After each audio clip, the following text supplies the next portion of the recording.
welcome to The Charge, your source for all things collegiate esports. Alongside my co-host Bearlight, I am Box0 On today's show, we are looking at the playoff bracket for the TESPA Fall 2020 Varsity Invitational and the current standings for the NACE Fall Leagues as the regular season finishes this weekend. We'll also be bringing back Gachyuh Covered and showing part 2 of our segment with Hastr0 and giving you our top 5 plays of the week. Before we get started today, we would like to catch you up on what we have going on here at Stay Plugged In. The October series of Fall Nationals, our Rocket League Recruitment League, is coming to a close this week. We will be crowning our October champion and finalizing the next 4 teams to qualify for our Winter Major in December. Winter Breach, our Rainbow Six Siege League, has seen several match days and excellent competition so far as we approach our first monthly final. These leagues are designed to prepare high school esports athletes for college, both inside the game and out. We stream matches weekly to our Twitch channel, so go to twitch.tv/staypluggedin and hit follow to get notified when more amazing matches go live. And don't forget about our content competition as well. We're accepting content submissions from any school across the country for a chance to win our $10,000 prize, so be sure to submit your content. Absolutely, and every week on this show, we will air a new piece of content from a participating school. Views and votes from our panel will be counted at the end of our contest on December 7th, so be sure to send us your content soon. We are very excited to see what you are able to create. The TESPA Fall 2020 Varsity Invitational Group Stage has been completed and the playoff bracket has been seeded. There are several teams to watch over the coming weeks, so let's review some big matchups and some top-performing teams from group play. Northwood, Utah, Maryville, and Harrisburg are coming out of their group play with undefeated records so far and have positioned themselves for a run through the playoff bracket. In addition to their undefeated record, the overall first seed Maryville made it through group play without even dropping a single map. Coming in the playoffs in such a commanding way is exactly what you would expect from this Maryville team. Yeah, this Maryville team has shown us exactly why they deserve that number 1 spot, right? Sweeping powerhouse teams like Miami, Akron, Mizzou. We saw some huge plays, of course, from Iced and Light, but really it was Maryville's ability in those big team fights that shined through in their victories. Of course, as the number 1 seed, we do expect them to make quite the playoff run, but each of their playoff matches will be exciting to watch nonetheless. So we look forward to watching to see how this team does against some of the other best teams in the country. Maryville isn't the only team to make it out of their group, of course. Another team we have our eye on is the group from Mizzou. They have solidified themselves as a top 10 Overwatch team in the country and have entered the playoff bracket as the 10th seed. Similar to Maryville, this team thrives in team fights. The way Mizzou plays, they stand a chance against any team across the country, regardless of their seeding. We sat down with Speakeasy, the head Overwatch coach for Mizzou, to ask about their preparation for the playoffs and how they're able to be consistent every season. Well, not just with TESPA. We're in a couple different leagues and tournaments, and we actually just completed a schedule that was 27 games in 30 days or something along those lines. The whole focus of that schedule was to kind of battle harden us as we go throughout the course of the year, so we can play the same in matches of consequence that we would in, say, practice or scrims or whatever it may be. Now, with the difficulty of our bracket, we don't really see our bracket being, we don't look at the difficulty of it. All of our opponents to us are just that. They're just opponents. We may do a little bit more scouting for one opponent over another, but we just finished playing Maryville and Miami, which are 2 great teams inside the top 10 with us over the last weekend. Both of those teams took victories over us, which is a little hard to take in the moment, but in the long run, as we move throughout the course of the seasons, we've still been extremely successful. We took a match from Miami not too long ago, so I feel like we could trade blows with them as the season goes on, and the Maryville match wasn't as far out of reach as some would have expected. So I believe throughout the course of the next couple of weeks, as we start to ramp up for varsity playoffs and we finish out the UCEA tournament, you should actually be able to see us get a little bit stronger, a little bit more nimble. And yeah, I'm glad our bracket was tough. I like playing the good teams. In fact, if you could pick any team that we're going to play, I'd like to play the best. We do, of course, wish Mizzou the best of luck through the remainder of the playoff bracket. Harrisburg University is performing up to their normal operating standard as we see them sweep the entirety of group play without losing a single map. While this is on brand for Harrisburg recently, it is nonetheless impressive to see just how dominant this team is week in and week out. Oh man, Harrisburg, right? Yeah, this is one of those teams where you watch them play, they team kill in about 15 seconds, you have no idea what happens. We have seen them in championship contention throughout a variety of competitions, including the recent victory in the first split of the championship series preseason, so expect nothing less than a run at the title for this Harrisburg roster. No, we definitely do, and Harrisburg will join Maryville and Northwood in qualifying out of the play-in section of the bracket. And speaking of Northwood, this is another team that we've been watching over the past few months. They took the victory in the Harrisburg Invitational recently and are reminding everyone again that they are a top team in the country. Northwood qualified as the 3 seed in the playoffs after dropping only 1 map through groups to UCLA. Most of our players, they're probably the most mechanically gifted role-wise in Collegiate. Not all of them, but I'd say probably half the team is at their respective role. So a lot of it's just like kind of raw skill and mechanics that's kind of carrying us right now. Because when it comes to prepping and like practice, we really don't have a whole lot of time right now because most of these players are in contenders until November 1st. Then they got a couple months break from it. Well, of course, every member of this team is immensely talented, and their team chemistry is incredible. But the player that has stood out the most to me is Dynasty. We saw big play after big play in their matchup against UC Irvine last weekend. And this is someone who the teams that face them, they're going to need to slow him down if they want any kind of chance to compete in those fights. No, they definitely will. The TESPA Varsity Invitational Playoffs will be another showcase tournament to see the top Overwatch teams in the country. And we are very excited to see what happens inside of these playoffs. Stay tuned in the future for more coverage of the Varsity Invitational Playoff bracket as we get closer to crowning a champion.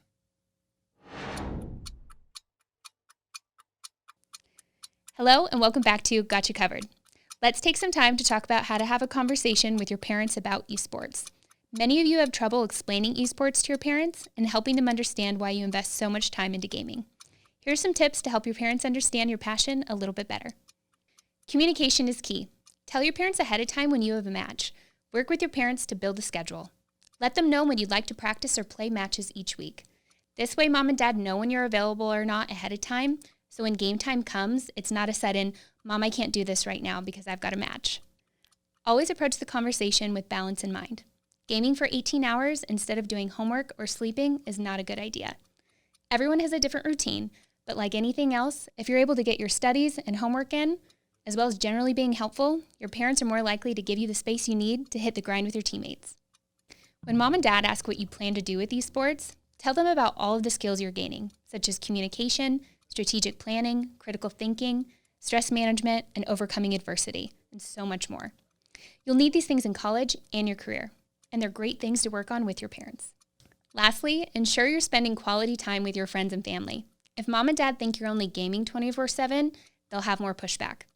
Dedicate days to having dinner with your family and maybe shortening practices, so when tournament time comes around and you have longer commitments, they'll be more understanding. Thanks again for joining me today. If you have any questions about how to discuss esports and gaming with your parents, reach out. Got you covered. The NACE Fall Cups for Overwatch, Rocket League, and Valorant are finishing group stages this weekend. So let's review some breakout performances in these leagues so far as we gear up for the official playoff bracket. The NACE Overwatch Fall Cup group stage has shown us some familiar faces that are performing in dominant fashion for yet another Overwatch Collegiate event.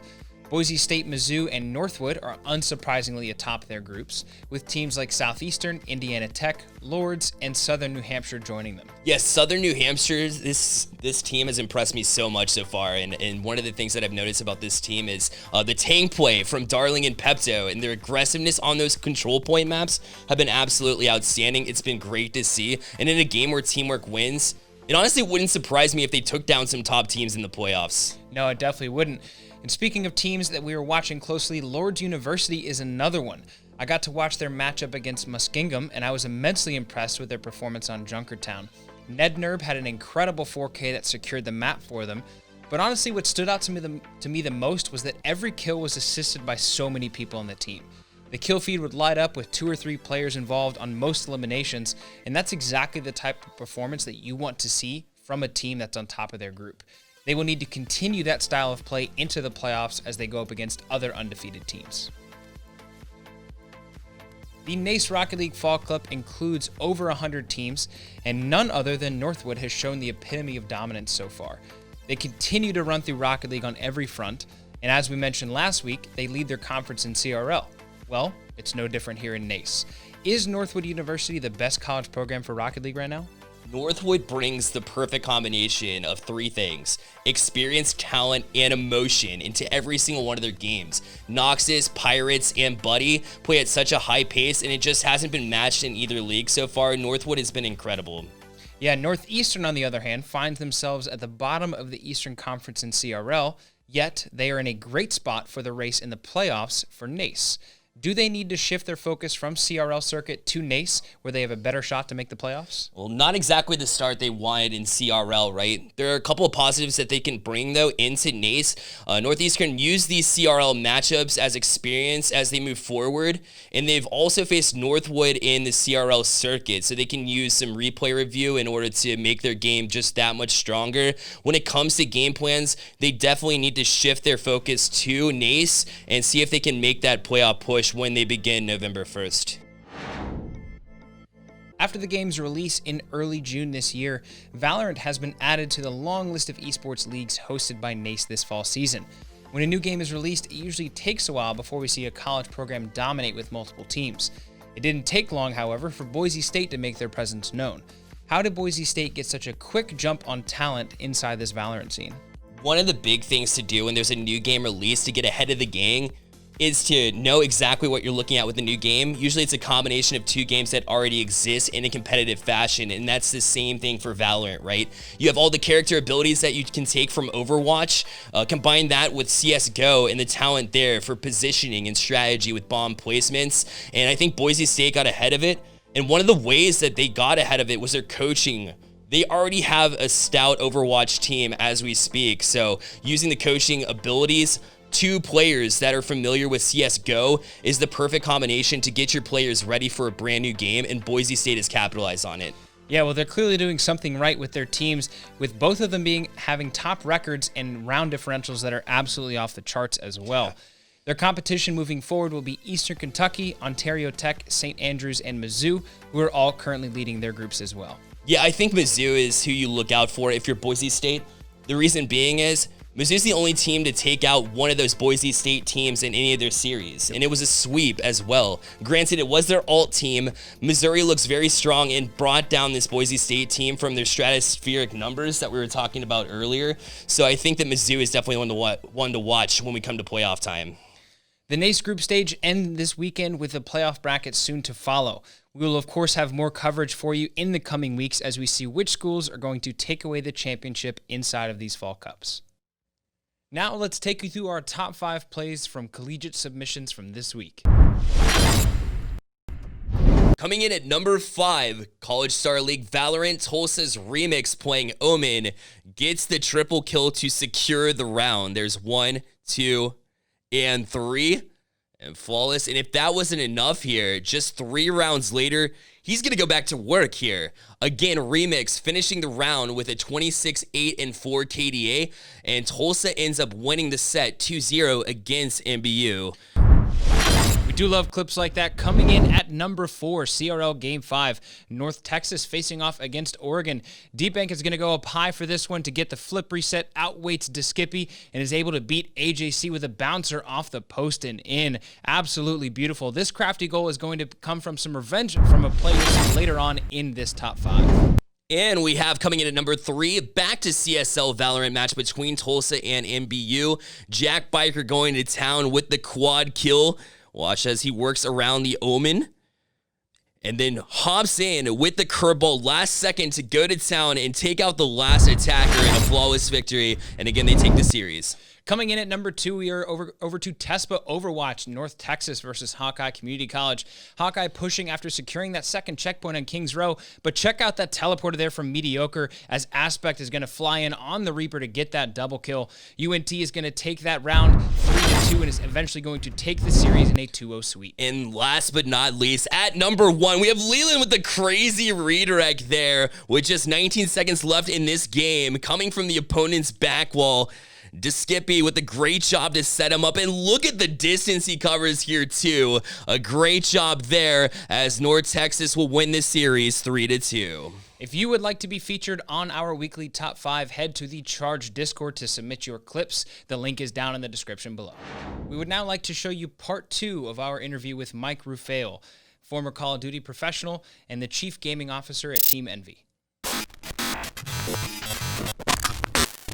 Change that over to a 4v4 going into the next season. So unfortunately, you had to make the decision of letting go of one of the players, James, Clayster, Eubanks. What led to that decision?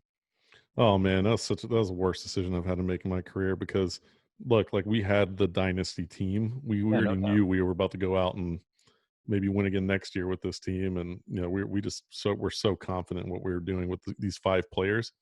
And he was such a big part of what we did. He was like an integral piece, right? Yep. It's like how well is your car going to run if you pull out the fuel filter, like, it's a big major component of your car, right? So it was just a tough decision. The league mandated that we went to a 4v4 format. So we were forced to let go of one of our star players. We have 5 stars on the team. And so, it was just a talk with every player individually and a whole team decision basically to figure out what was going to give us the best shot to win next season. And ultimately it was just, talk about the hardest decision to make. It was that difficult. It was just so difficult to decide which player we had to let go. And even players saying, "Oh, let it be me." It's like, you ever seen the movie Spartacus? It was like, it's like, I'm Spartacus, let me go, and everybody was kind of like, thinking that just let it be me instead. But yeah, we had to make a decision, and we knew Clay would have huge opportunities with other teams, and so any of our players would have. But Clay specifically, he's got such a big presence and with the fans, one of the most loved players of all time.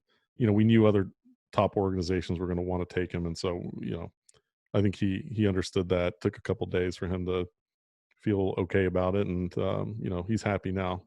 We've transferred him to another team already. We just haven't made it public yet. Got it. In retrospect, anything should have been done differently by either side, or could it went as smooth as? Obviously, it's not an easy situation, but no. Look, I think it was probably the best it was going to get. Right.